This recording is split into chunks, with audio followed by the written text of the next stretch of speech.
निर्जला एकादशी व्रत कथा। जय श्री कृष्णा, राधे राधे। आप सभी को निर्जला एकादशी की हार्दिक शुभकामनाएं। निर्जला यानी यह व्रत बिना जल ग्रहण किए और उपवास रखकर किया जाता है, इसलिए यह व्रत कठिन तप और साधना के समान महत्व रखता है। ज्येष्ठ मास शुक्ल पक्ष की एकादशी निर्जला एकादशी कहलाती है। इस व्रत को भीमसेन एकादशी या पांडव एकादशी के नाम से भी जाना जाता है। पौराणिक मान्यता है कि 5 पांडवों में एक भीमसेन ने इस व्रत का पालन किया था और वैकुंठ को गए थे, इसलिए इसका नाम भीमसेनी एकादशी भी हुआ। निर्जला एकादशी की कथा सुनने मात्र से सभी मनोकामनाएं पूर्ण हो जाती हैं। तो आज मैं आप सभी को सुनाने जा रही हूँ निर्जला एकादशी व्रत की बड़ी ही दुर्लभ कथा। हस्तिनापुर का राज दरबार आज विशेष रूप से सुसज्जित है। स्वर्ण सिंहासन, श्वेत चंवर, रत्न जड़ित दीपमालाओं की आभा से मंडप जगमगा रहा है। पांडवों के बीच बैठा है बल का प्रतीक भीमसेन, किंतु आज उनके मुख पर पराक्रम नहीं बल्कि गंभीर दुविधा की रेखाएं हैं। हर एकादशी पर माता कुंती, सहदेव, नकुल, अर्जुन और स्वयं युधिष्ठिर महाराज और द्रौपदी सभी व्रत रखते हैं संयम और श्रद्धा के साथ, लेकिन भीम जो अग्नि से उत्पन्न है, जिनकी अग्नि जैसी भूख है, वे हर बार मन मारकर उस पुण्य से वंचित रह जाते हैं।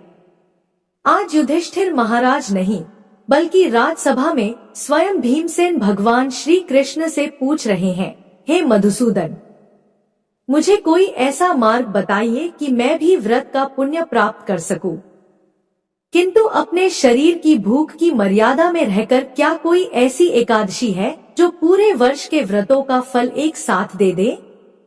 भीमसेन के मुख से ऐसी बातें सुनकर श्री कृष्ण मंद मुस्कान के साथ कहते हैं, हे भीम, एक ही एकादशी है निर्जला एकादशी, जो कि पूरे वर्ष की एकादशियों के समान पुण्य देती है। यह व्रत तुम्हारे जैसे वीर के लिए ही है।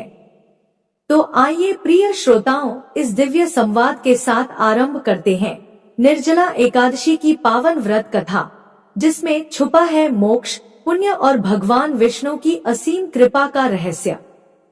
पद्म पुराण में वर्णित निर्जला एकादशी व्रत कथा के अनुसार एक बार युधिष्ठिर महाराज ने भगवान श्री कृष्ण से कहा, जनार्दन, अपरा एकादशी का सारा महात्म्य मैंने सुन लिया।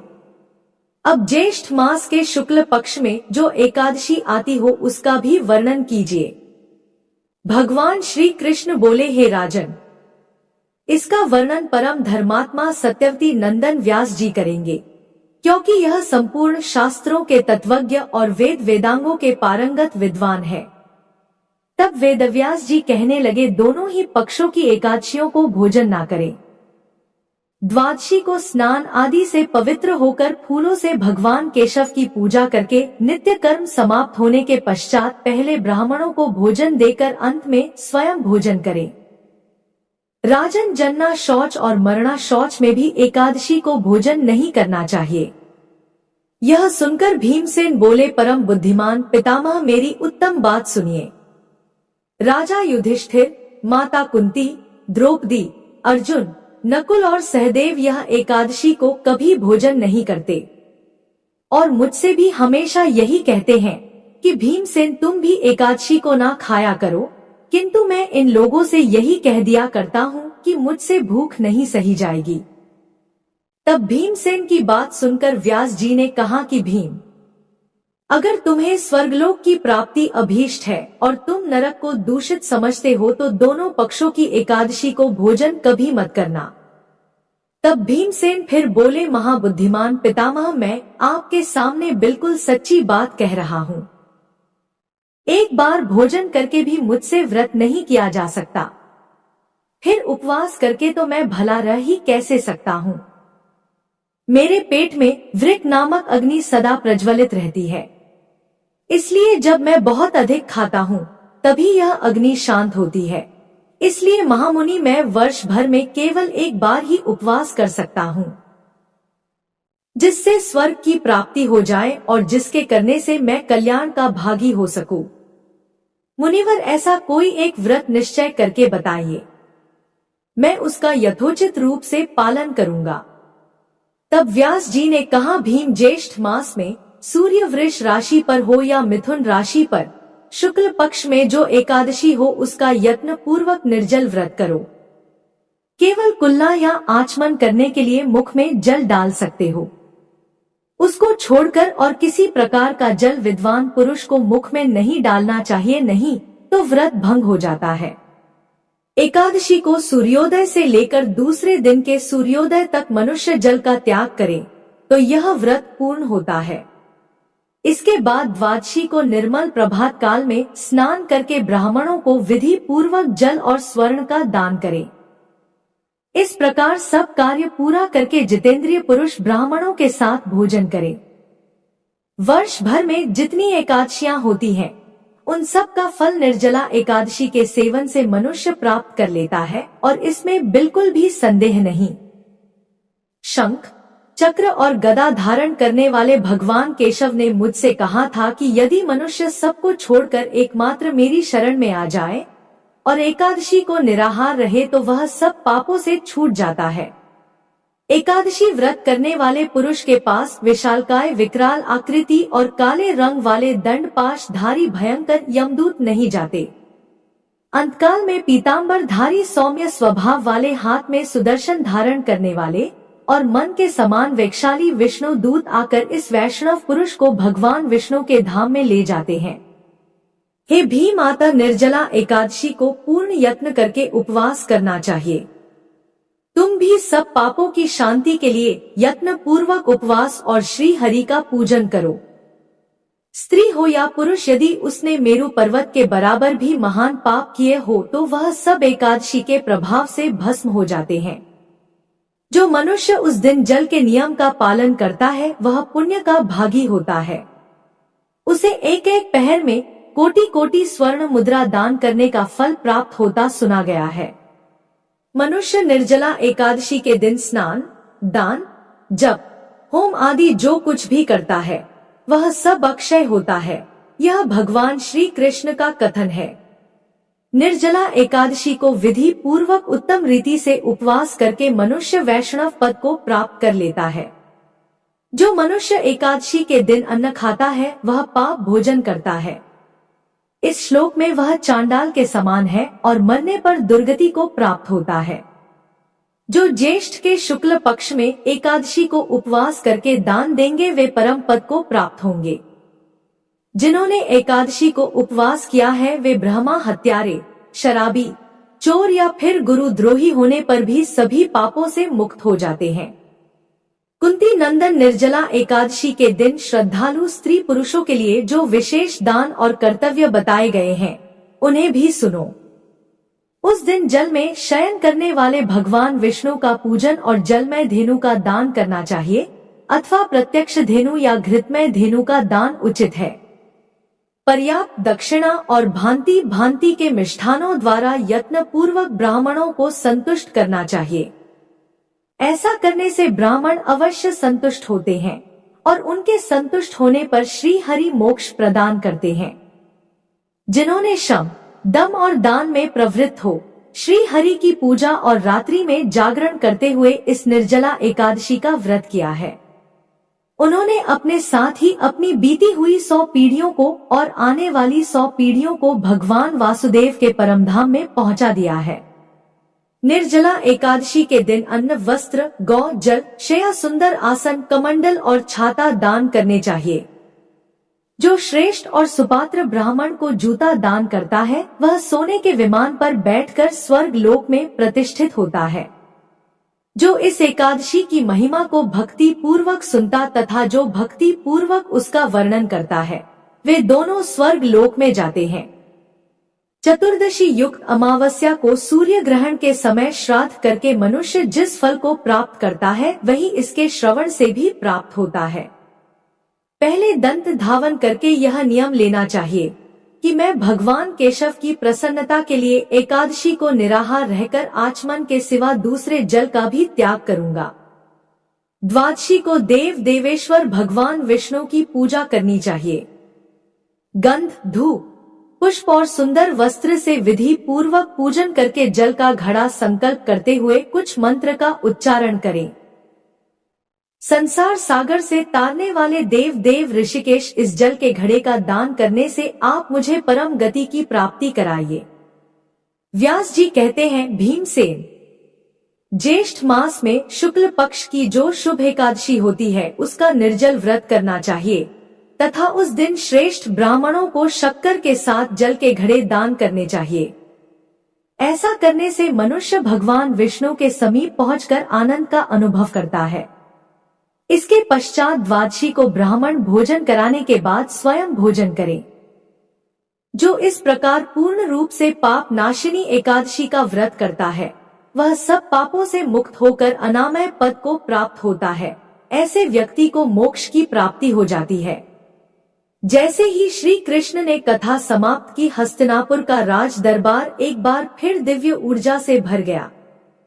श्री कृष्ण के मुख से निकली हर बात जैसे भीमसेन के मन का भार हर लेती है। वे हाथ जोड़कर श्री कृष्ण को प्रणाम करते हैं। हे केशव, आपने मुझे वह अमूल्य उपाय बताया जो मुझे मेरे परिवार के व्रत सदृश पुण्य की ओर ले जाएगा। आज मैं भी व्रत के पवित्र पथ पर अग्रसर हो पाया। श्री कृष्ण ने भीम के कंधे पर हाथ रखकर कहा, हे भीम, यह व्रत केवल तप नहीं, श्रद्धा है और तुम्हारे जैसे भक्तों के लिए ही है जो भीतर से सच्चे हैं। इस प्रकार इस कथा से हमें न केवल व्रत का महत्व ज्ञात होता है बल्कि यह भी समझ में आता है कि श्रद्धा से किया गया एक व्रत भी वर्ष भर की तपस्या का फल दे सकता है, अगर वह पूर्ण निष्ठा, संयम और भक्ति के साथ किया गया हो तो।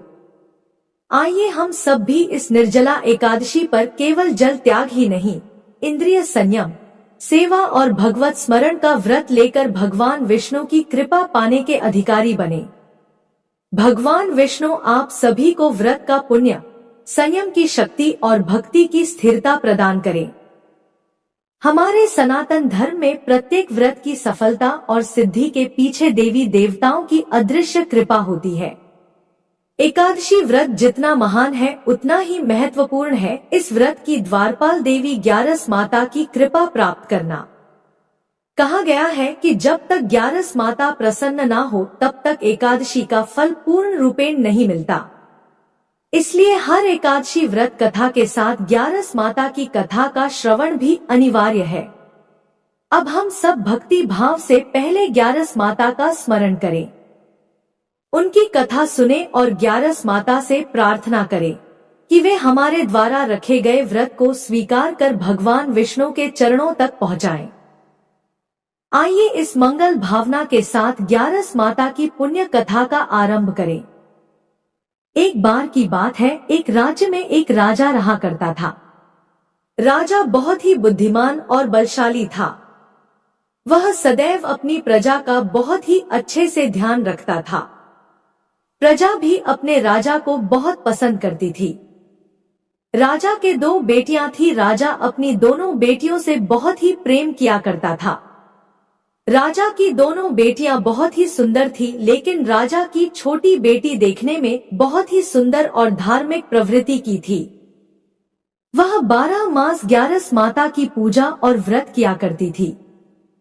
सभी लोग राजा की छोटी बेटी से बहुत ही प्रेम करते थे और खूब प्रशंसा किया करते थे। वह बोलने में बहुत ही अच्छी थी। राजा भी अपनी छोटी बेटी को बड़ी बेटी से कुछ ज्यादा ही प्रेम करता था, जिस कारण राजा की बड़ी बेटी को अपनी छोटी बहन से नफरत होने लगी।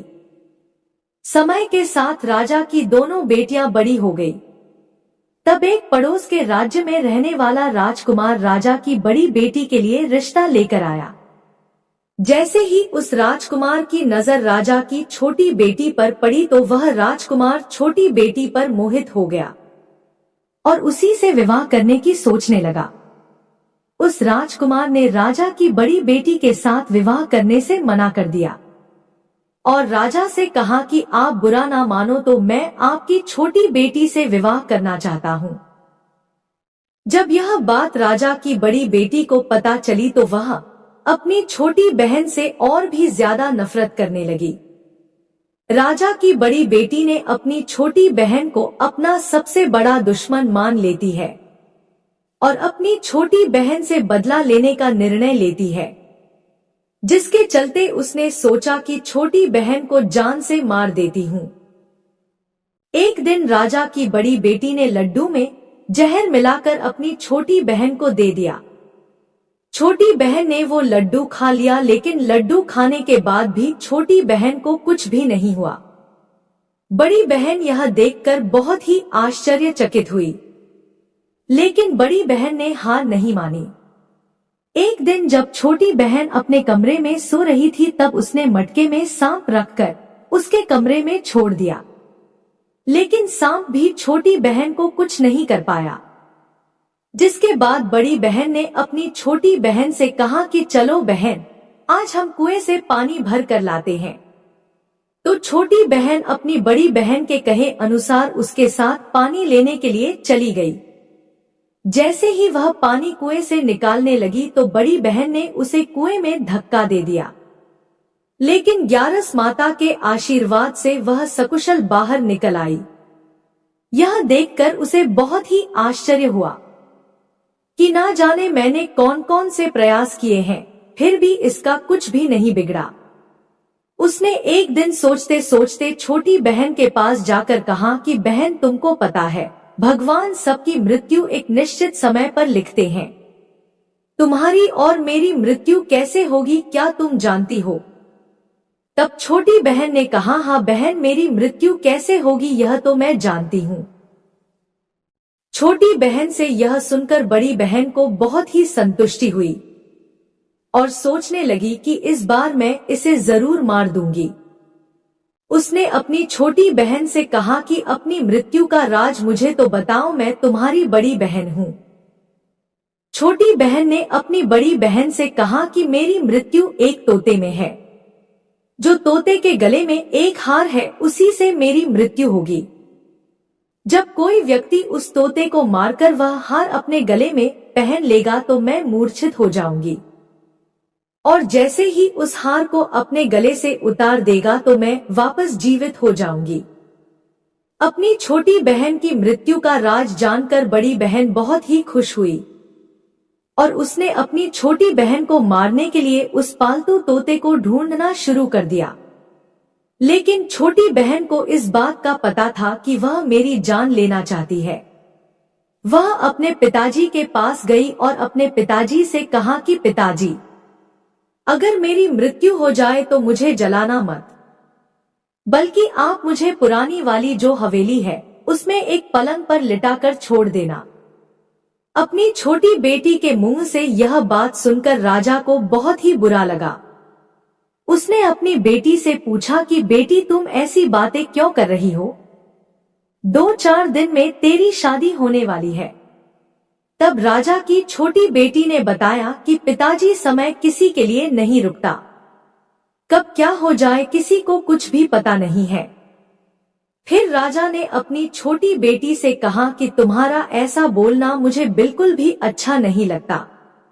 लेकिन छोटी बेटी ने अपने पिताजी को ऐसा करने पर मजबूर कर दिया और वचन ले लिया कि मरने के बाद जलाना नहीं है। तो राजा ने भी अपनी छोटी बेटी की बात मान ली और 2-3 दिन बाद जब शादी का समय आया, घर में पूरा शादी का माहौल था। पूरे गाजे बाजे के साथ बारात आई। राजकुमार बारात लेकर राजा के घर आया। राजकुमार और राजा की छोटी बेटी का विवाह शुरू हो गया। जैसे ही राजा की छोटी बेटी राजकुमार के साथ अपने फेरे लेना शुरू करती है, तो उसी समय उसकी बड़ी बहन अपनी छोटी बहन के कमरे में जाकर उसके तोते को पकड़ लेती है और उसे जान से मार देती है। तोते के गले में जो हार था उसे अपने गले में धारण कर लेती है। जैसे ही बड़ी बहन ने हार को अपने गले में डाला तो उधर छोटी बहन के 3.5 फेरे ही पूरे हुए थे और वह बेहोश होकर गिर गई। इसके बाद राजा ने बड़े बड़े हकीम को बुलाया, अपनी छोटी बेटी का इलाज करने को कहा। राजा ने कहा, कोई मेरी बेटी का इलाज कर दो, मुंह मांगा इनाम दिया जाएगा। राजा की बात सुनकर वैद्य ने जब छोटी बेटी को चेक किया तो राजा को बताया कि आपकी छोटी बेटी ना तो जीवित है और ना ही मरी हुई है। मैं तो मेरे जीवन में ऐसा पहली बार देख रहा हूँ। तो राजा ने वैद्य और हकीम को कह दिया कि यह बात बाहर किसी को मत बताना। अगर तुमने यह बात और किसी को बताई तो हम तुम्हें फांसी की सजा देंगे। राजा ने अपनी छोटी बेटी को पुराने महल में ले जाकर एक पलंग पर लेटा दिया। वहां पर कुछ सैनिकों को तैनात कर दिया और स्वयं महल पर आ गया। राजा की बड़ी बेटी अपने पिताजी के पास गई और कहने लगी कि पिताजी, अगर यह शादी संपन्न नहीं हुई तो आपकी इज्जत का क्या होगा? अगर आप कहो तो मैं आपकी इज्जत बचाने के लिए राजकुमार से शादी करने के लिए तैयार हूँ। राजा ने अपनी बड़ी बेटी की बात मानकर छोटी बेटी के कपड़े बड़ी बेटी को पहना दिए और मंडप पर भेज दिया। लेकिन राजकुमार यह जान गया था कि यह राजा की छोटी बेटी नहीं है, तो उसने शादी करने से मना कर दिया। लेकिन वहां पर आए सारे लोगों ने राजकुमार को शादी करने के लिए विवश कर दिया और राजा की बड़ी बेटी से शादी उस राजकुमार की करवा दी।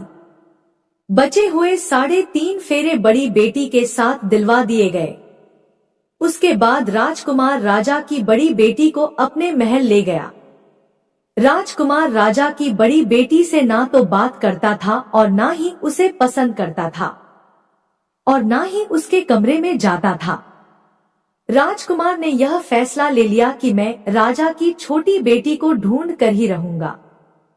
वह रात दिन उसे ढूंढता हुआ इधर उधर घूमने लगा। एक दिन राजकुमार अपने घोड़े पर सवार होकर राजा के पुराने महल के पास पहुंच गया, जहां पर उसने कुछ सैनिकों को देखा।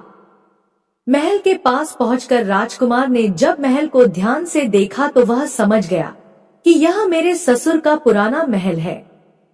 तब राजकुमार ने सैनिकों से पूछा कि तुम लोग यहाँ पर क्या कर रहे हो और इस महल के अंदर उस पलंग पर कौन लेटा है? तो सैनिकों ने बताया कि यहाँ पर राजा की छोटी बेटी लेटी है। यह सुनकर राजकुमार बहुत ही खुश हुआ और तुरंत उससे मिलने के लिए अंदर चला गया। लेकिन अंदर जाकर देखा तो वो तो बिल्कुल बेहोश थी। राजकुमार उसकी सेवा करने लगा। जैसे ही रात हुई राजा की छोटी बेटी उठकर बैठ गई। राजकुमार यह देखकर बहुत ही खुश हुआ और उससे पूछने लगा कि तुम यहाँ पर क्या कर रही हो? ऐसे बीच फेरों से गायब होकर यहाँ पर क्यों चली आई? तुम मेरे साथ चलो। राजा की छोटी बेटी ने राजकुमार को सारी बात बता दी।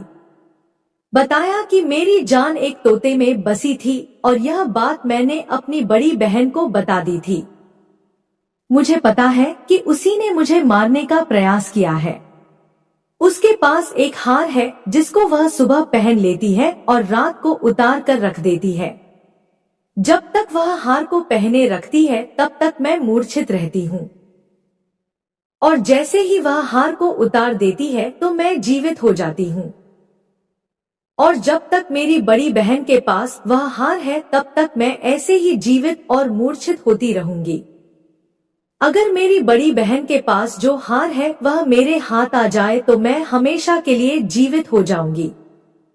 राजकुमार यह बात सुनकर राजा की छोटी बेटी के पास रहने का निर्णय ले लिया और बचे हुए फेरे लेकर अपने विवाह को भी पूरा कर लिया और वहीं पर रहने लगा। ऐसे करते करते काफी समय बीत गया। राजा की छोटी बेटी गर्भवती हो गई। एक दिन राजकुमार को किसी काम से बाहर जाना पड़ा तो पीछे से राजा की छोटी बेटी के पेट में बहुत जोरों से दर्द होने लगा। उसने उस समय ग्यारस माता का आह्वान किया, जिसके बाद ग्यारस माता वहां पर प्रकट हुई और उन्होंने उसके दर्द को दूर किया।